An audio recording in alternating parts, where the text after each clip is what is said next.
everybody, it's Mrs Osborne here. Hello children, welcome to our Wednesday Wellbeing Assembly. Today it's all about community. So we're going to start with our opening prayer.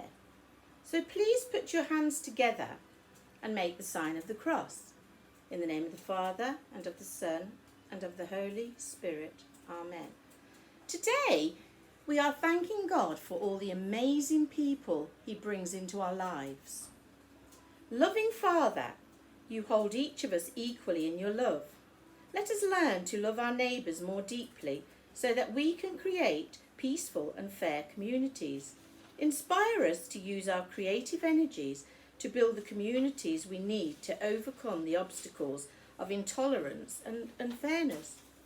May Jesus provide us the example needed and send the Holy Spirit to warm our hearts for the journey. Amen.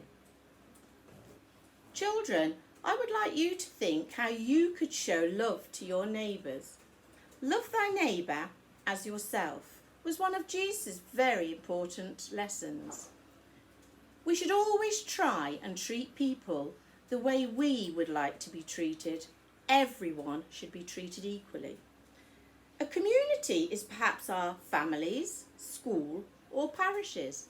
But children, you also join in with communities when you play football matches, go dancing, or maybe join the Brownies, Cubs or Scouts.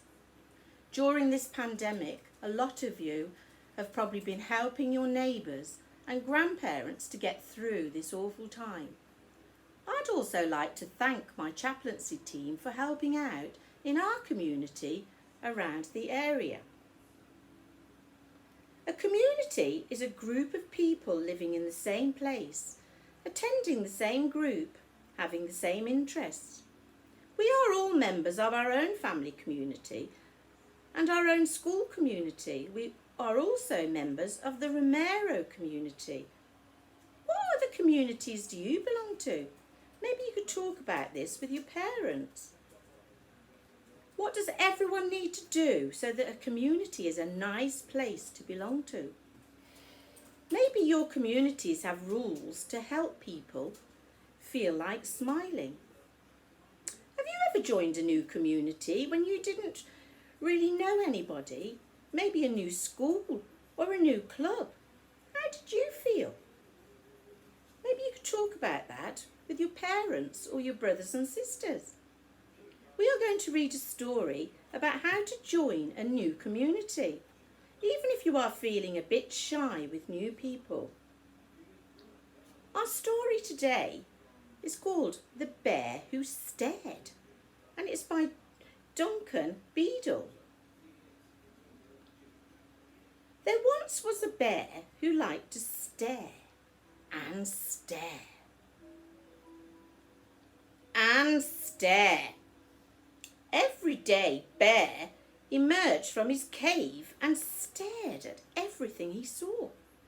One morning, he stared at a family of ladybugs who were having their breakfast on a small leaf.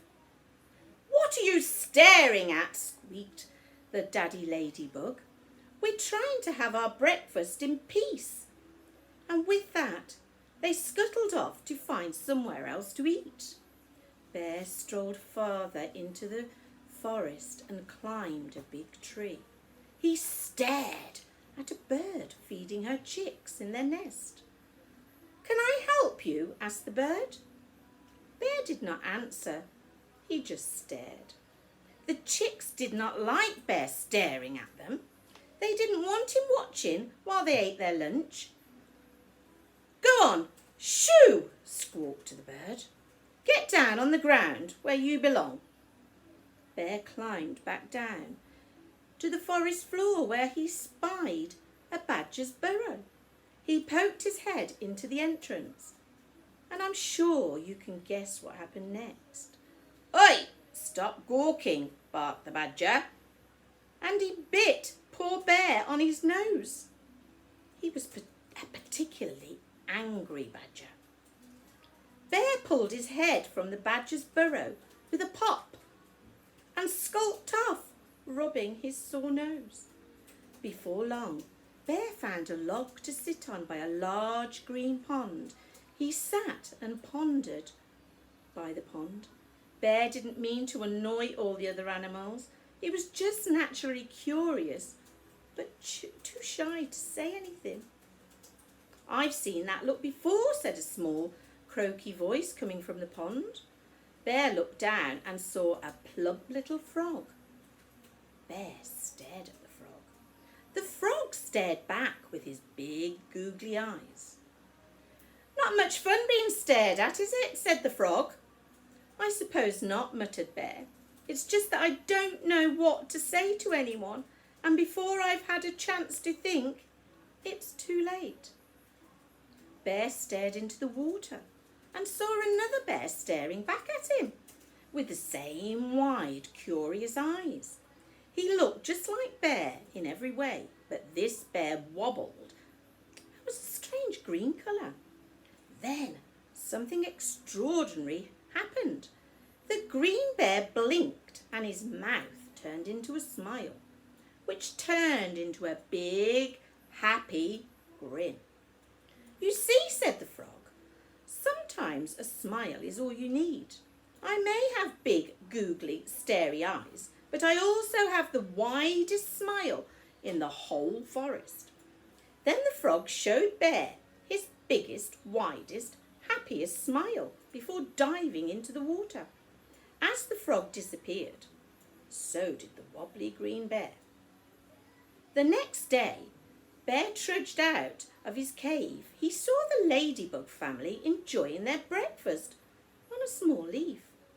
The daddy ladybug was just about to gather up their things and leave when Bear said, "Hello," with a big smile on his face. "Oh, hello," replied the daddy ladybug, and he smiled back. Bear strolled happily off into the forest. Bear made lots of new friends that day, and he did not feel the need to stare. Although he did have one new friend who didn't mind Bear staring at him, and he was just as good at staring back. What a lovely story! So children, why do you think the other animals were so unfriendly at the beginning? Or do you think it was because the bear was very shy and he didn't know how to smile? How did the bear learn how to make friends? So we have a poem here, A Smile. A smile is quite a funny thing. It wrinkles up your face, and when it's gone, you'll never find its secret hiding place. But far more wonderful it is to see what smiles can do. You smile at one, he smiles at you, and so one smile makes two. Think about someone who might join your community feeling a bit shy, like the bear in the story. How would you make them feel welcome? What would you hope for if you joined a new community? In the story, the bear saw his reflection in the water and noticed he had a wonderful smile. Can you be like Bear? Try looking in the mirror and noticing how you look and feel with your best, widest smile. When you've had a good practice, see if you can spread your smile around like we learned from the poem. Now children, our joke of the day, this should make you smile. What does a grizzly bear use to catch fish? His bare hands. How funny is that?